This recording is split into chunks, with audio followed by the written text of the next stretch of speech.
Hey guys, and welcome back to another metal rhythm guitar lesson. Today, you're gonna learn how to play a riff in the key of F sharp minor.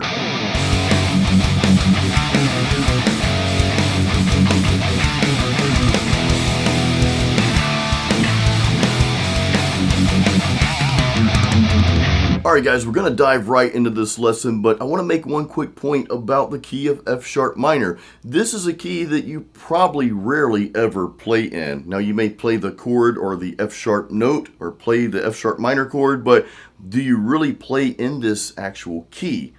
Probably not. But that's what makes this lesson very, very special, and we'll talk more about that throughout the lesson here. And hang around till the end of the video because I'm going to share some gear changes that I'm making to my setup here. Actually, one of those pieces should be coming in a couple of days. So yeah, we'll talk more about that at the end.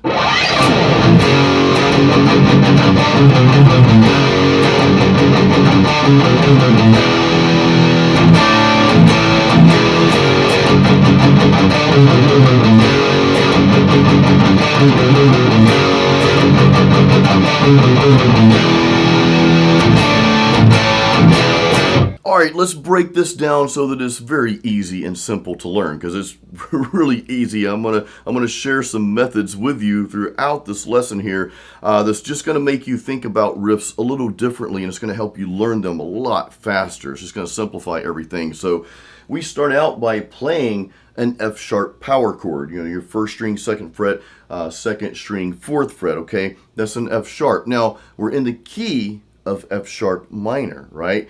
Now, why does that matter? Because we're not playing a minor or a major when we're playing a power chord. It's just, you know, those first two notes, they're the same.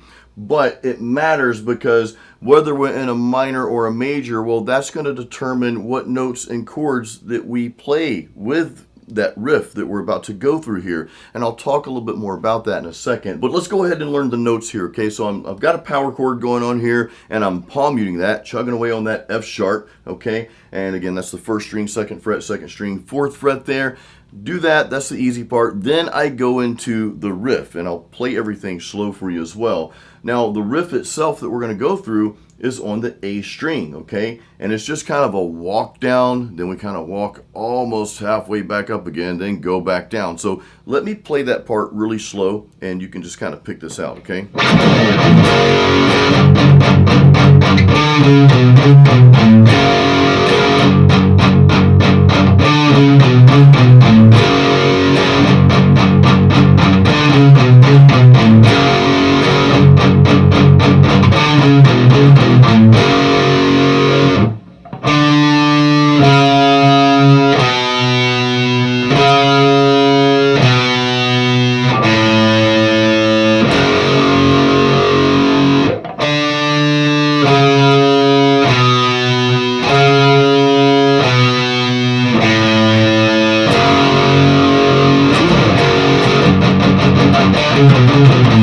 Okay, so the power chord with the palm muting, very simple. I don't know how many times I palm mute that, so if you guys want to count that out, please leave that in the comments. I kind of suck at that. I always screw those up.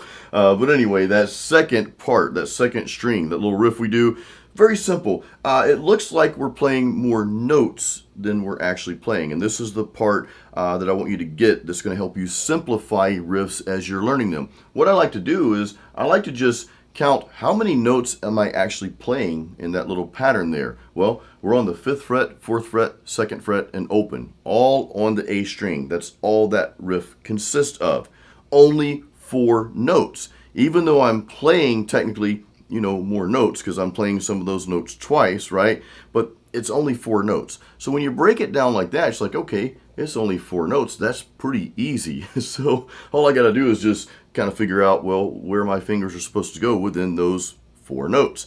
Most riffs that you're learning, not all of them, but most of them, they're going to duplicate a lot of the notes within that riff. So when you kind of like, when you count it down like that, it just narrows the amount of notes that you're really playing. So it kind of triggers something in your mind. Hopefully this makes sense, by the way. When you think of it like that, it's like, oh, that's it. It's only that. Okay. It just triggers something up here, and it kind of helps you grasp it a little bit faster. So let's go through that one more time, and then I'll show you the chords that I play at the end.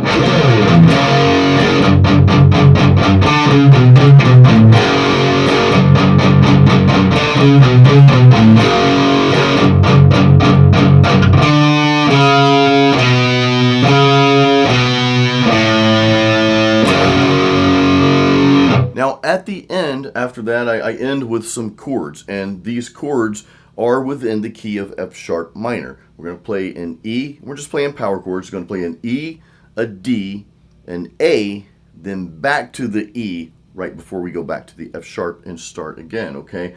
Now I will say the D, I kind of play some more notes on that. I kind of play almost like a D, regular D chord there. So, you know, that's just kind of something I like to just play and ring out. That D for some reason just sounds real cool with distortion, you know. Anyway, so here's the riff. Let me play those ending chords for you.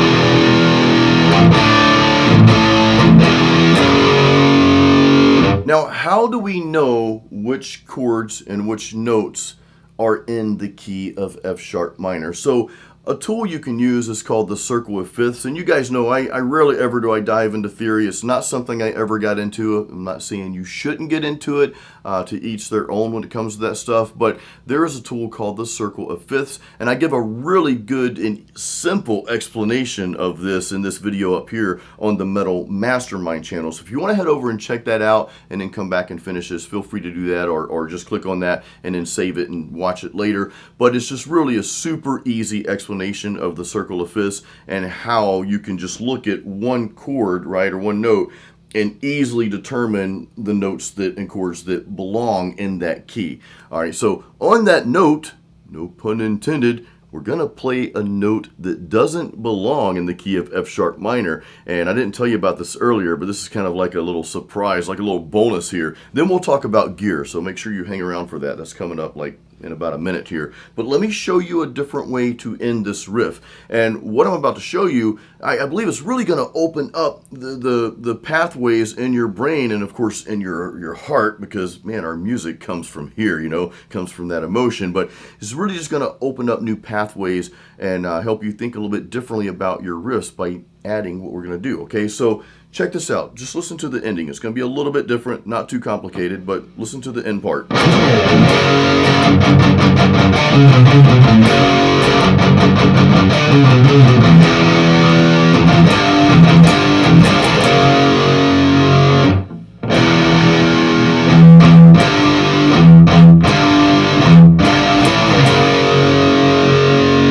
Again, we used a chord that does not belong in the key of F sharp minor, and I did that on purpose. So that chord is a G. You heard that. And we'll go through this one more time. I'll share that little riff progression there one more time with you. But that doesn't fit in the key of F sharp minor. However, we make it fit, okay? This is the beauty of metal music and music in general, is that even though you have some perceived rules in music, right? We talk about music theory a little bit. There really aren't any rules. There's only what sounds good to you. So if you're traveling down the route of theory, or maybe you're already well versed in music theory, I want to make sure that you're not trying to tie back what you're doing to theory, but that you're actually doing the opposite. You're allowing the theory to help you, right? To help you further your playing, to help you figure out, okay, these are the notes in that key, so I can play those and that should sound a certain way. Got it. Again, don't ever say, well, what I'm doing here, what is that in theory? Because I've seen so many guitar players just overcomplicate that whole thing, and it actually ends up hindering them. And that's not what music theory or music in general, that's not what it should be doing. Don't let it hinder you, okay? So I just wanted to make that comment real quick. And hey, if you have any thoughts on that, feel free to share. But let's go through this riff one more time. Then we're going to talk about my new setup. I got some cool stuff coming up. So, all right, this riff, here we go.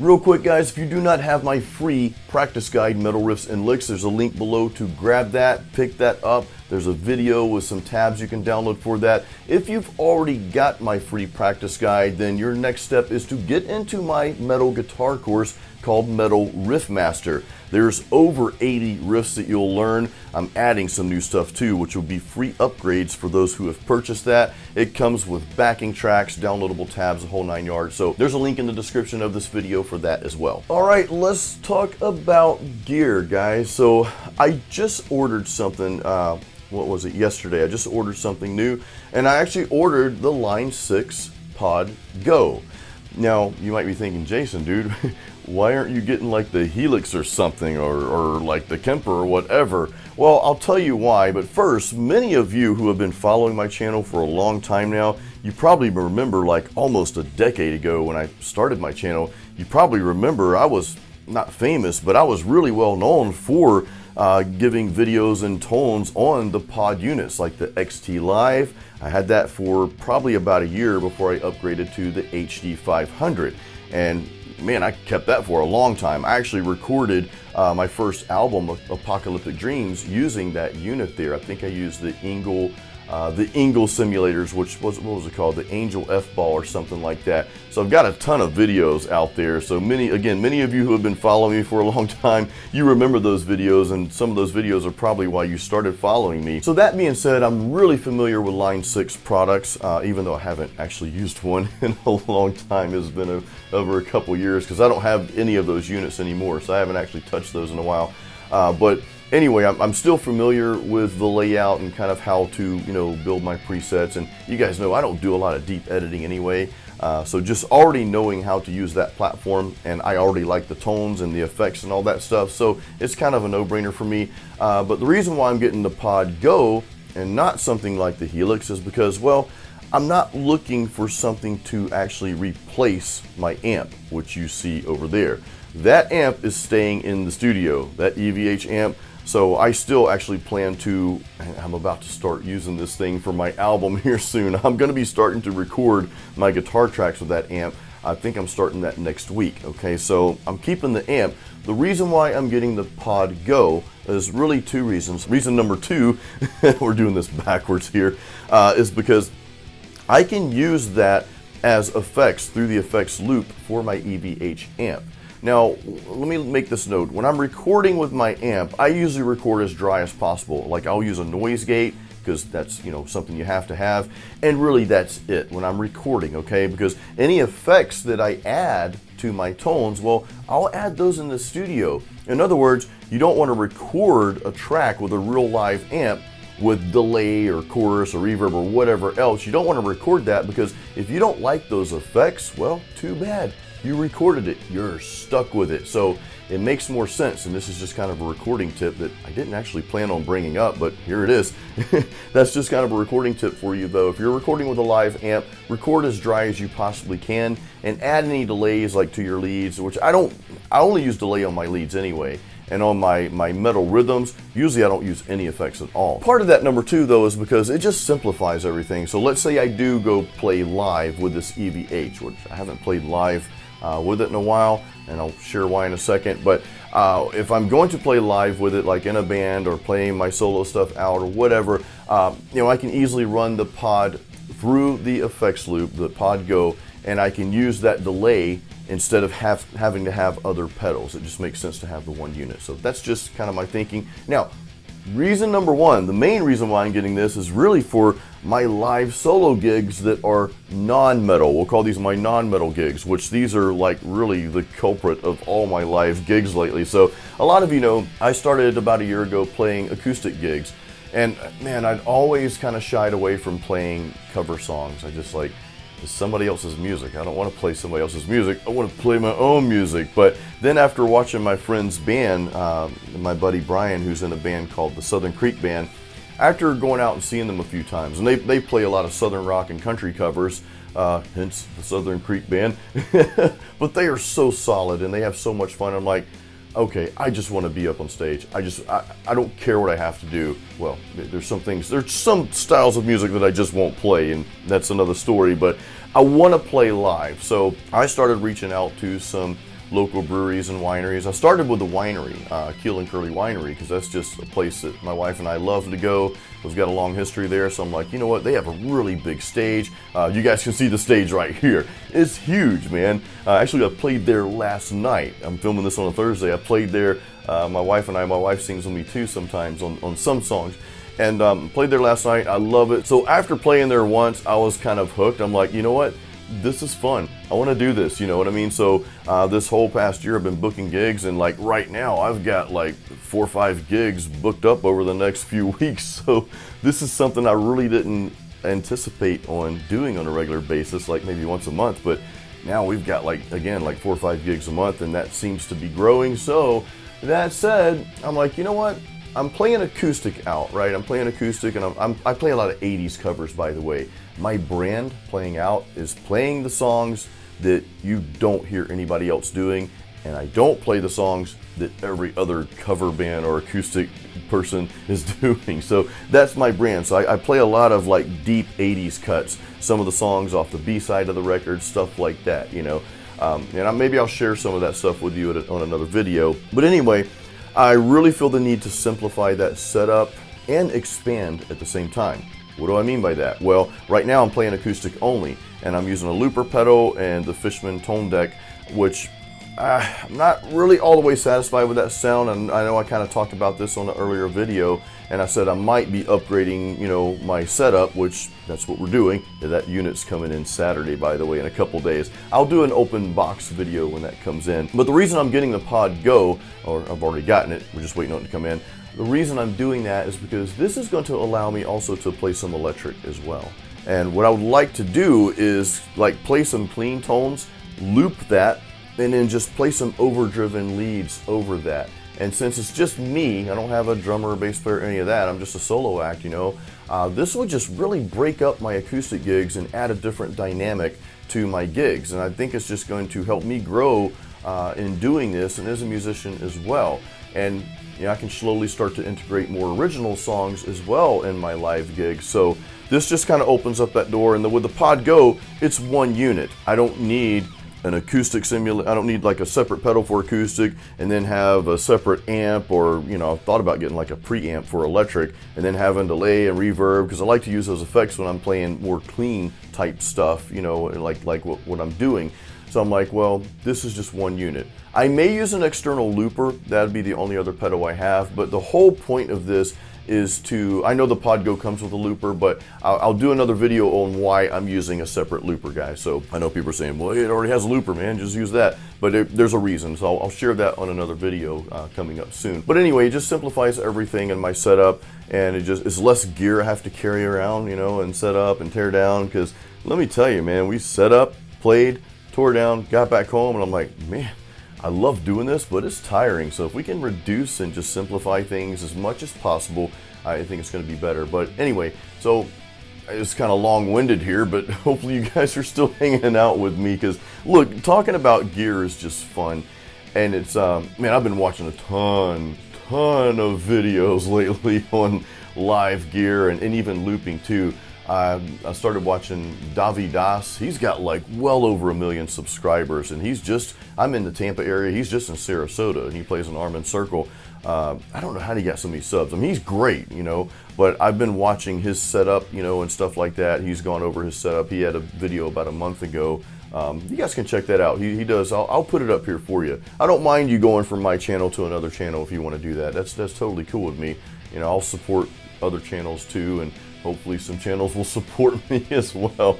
But he's just got a really cool setup. Now, I'm not going to that extent. He's got a full looping with the drums and keys and everything. I'm probably going to about 1/4 of that extent, if that. But the goal is just to, no pun intended, liven up my live gigs. So I'm not just playing acoustic and singing the whole time. I do some acoustic loops from time to time. You know, I'll loop like a little rhythm and play lead over it, and that's cool. That's, you know, but if I can integrate electric in with that, which again, that's the reason I'm getting the Podgo, because I've got all the sounds in one unit that I would ever want. And there's so many things that's going to come from this. One, real quick, and I'll end the video. I know I've gone on and on, but I am going to give you some more content on the new stuff that I'm doing, this playing acoustic. playing electric out and just doing these solo gigs, I'm going to share that gear with you as well and share some tips as I learn, because again, I'm, hey, you can teach an old dog new tricks. I'm proof. But I am going to share some of that content. I'll never stray from metal. Don't worry, guys. I'm still going to give you metal content, like lessons like we just had today. I probably should have made this a separate video. But anyway, I'm still going to give you metal. Don't ever worry about that. But I'm going to, in addition, give you some of this other content as well. Because at the end of the day, even if metal's your primary genre or your only preferred genre, remember, you're a guitarist and musician first. Then you're a metal guitarist or a metalhead or whatever, I really encourage you to think that way rather than saying, well, I'm just a metal guitarist and that's it. That really limits you. That really puts you in a tiny little box. I'm not saying you have to go out and play metal and country and blues and jazz and all that. I don't play blues or jazz. I do play a little country from time to time, but mentally I want you to think of yourself as I am a guitarist and musician, okay? I'm a guitarist and musician, and then I'm a metal guitarist, rather than thinking, well, I'm just a metal guitarist, and that's it. Okay, so I'll just leave you with that thought. Guys, don't forget to check the links in the description of this YouTube video. Check those out. Get my free practice guide if you don't have it. If you have it and you're not in my Metal Riff Master course, strongly encourage you to get into that course. This helps so many people. So guys, thank you so much for supporting my channel, and I'm going to be putting out a lot of content for you, so stay tuned. And I hope my guitar stays tuned. I hope your guitar stays tuned. That was my stay tuned pun. All right, guys, you know what to do. Keep it metal.